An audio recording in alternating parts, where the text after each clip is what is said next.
전해드리는 것처럼 공수처가 헌정사상 첫 현직 대통령에 대한 체포영장 집행에 결국 실패했는데요. 현장에 나가 있는 취재기자 연결해서 들어보도록 하겠습니다. 김영수, 김철희 기자 전해주시죠.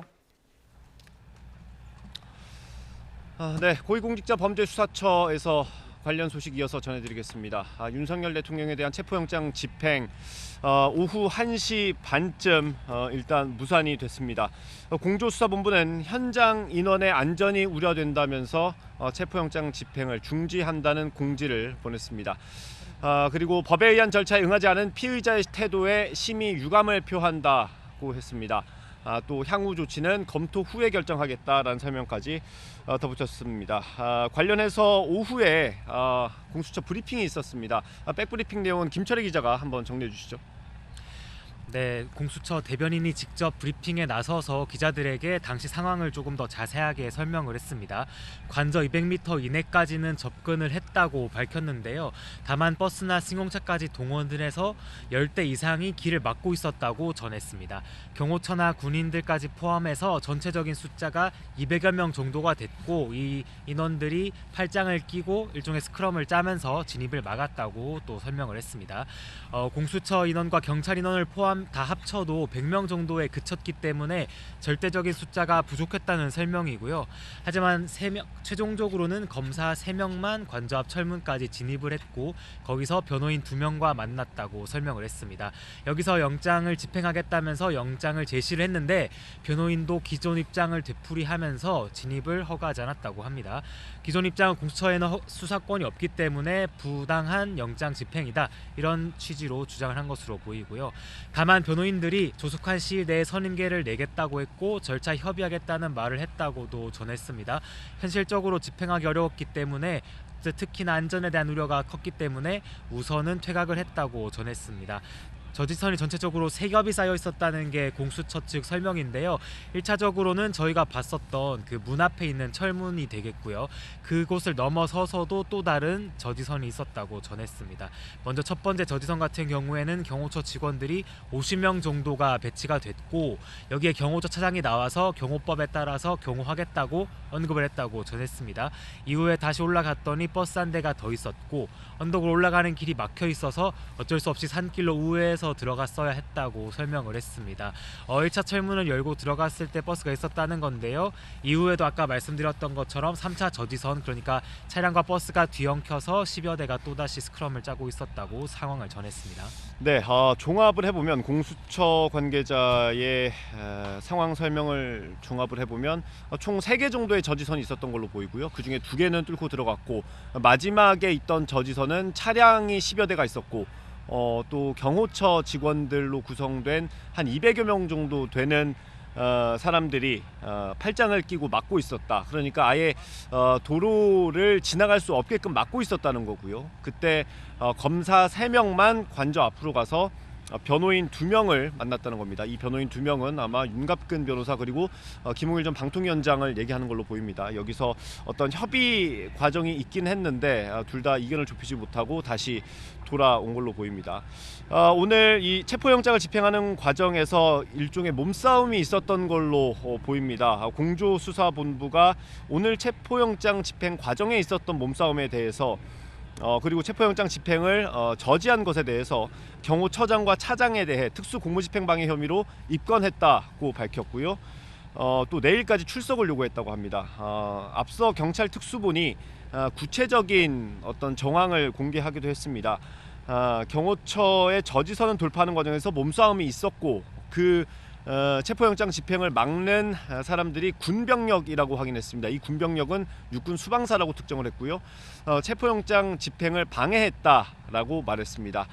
그러면서 집행을 방해한 군인들에 대해서도 입건 여부를 검토하겠다고 밝혔습니다. 다만 아직까지 현장에서 현행범으로 체포된 사람은 없는 것으로 파악이 됐습니다. 저희가 새벽 6시부터 이곳에서 관련 소식을 전해드리고 있습니다. 그때부터 있던 상황을 좀 시간대별로 한번 정리해 볼까요? 네, 먼저 공수처 차량이 이곳 청사를 출발했던 게 새벽 6시 14분쯤입니다. 이후 1시간 정도 뒤에 공수처 차량이 관저에 도착한 게 화면에 잡혔고요. 7시 53분쯤 수사관들이 차량에서 내려서 경호처와 협의를 시작하는 모습이 또 포착이 됐습니다. 8시가 조금 넘기면서부터는 수사관들이 관저 안쪽으로 진입하는 모습도 확인이 됐었는데요.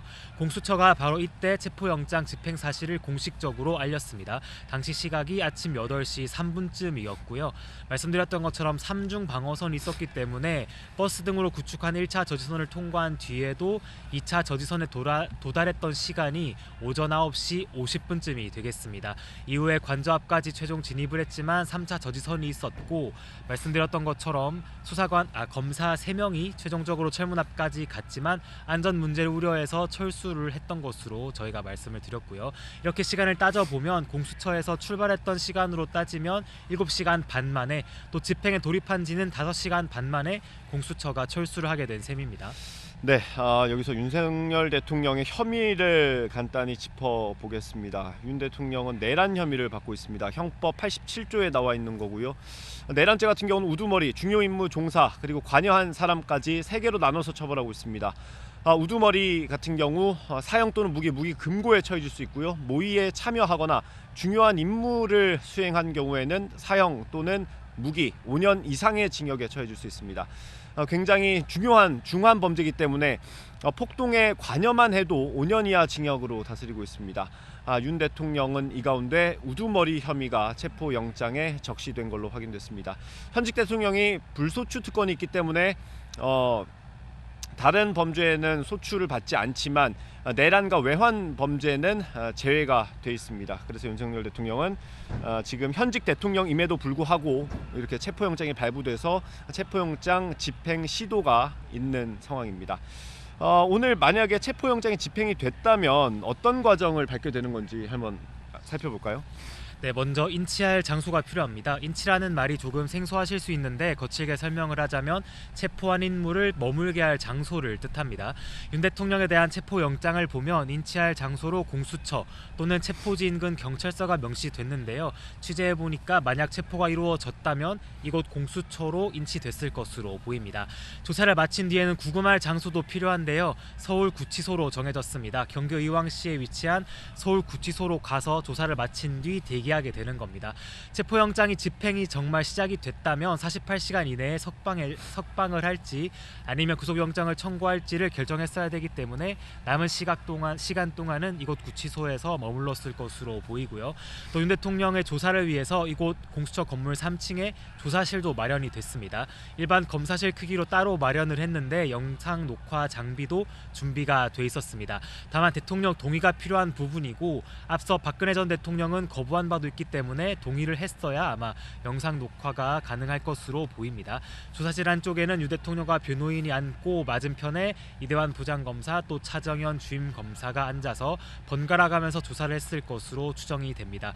공수처가 현재 200쪽에 달하는 질문지를 준비한 상태인데요.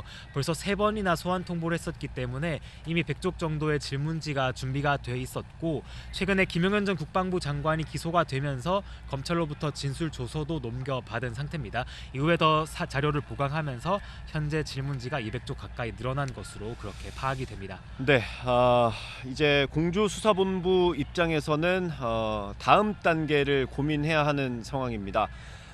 크게 2개 정도를 생각해 볼 수 있을 것 같습니다. 영장을 재집행하는 것 그리고 변호인과 소환 조사를 조율하는 방법이 있을 것 같은데요. 말씀드린 대로 검사 3명이 관저 인근에 가서 변호사 2명을 만나고 왔기 때문에 또 변호사 선임계를 낸다고 했기 때문에 앞으로 협의를 할 가능성 아예 배제할 수는 없고요.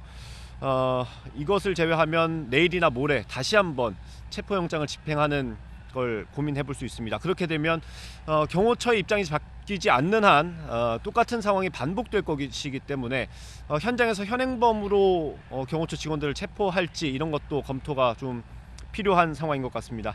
네, 지금까지 공수처에서 전해드렸고요. 상암동 스튜디오 나와주십시오.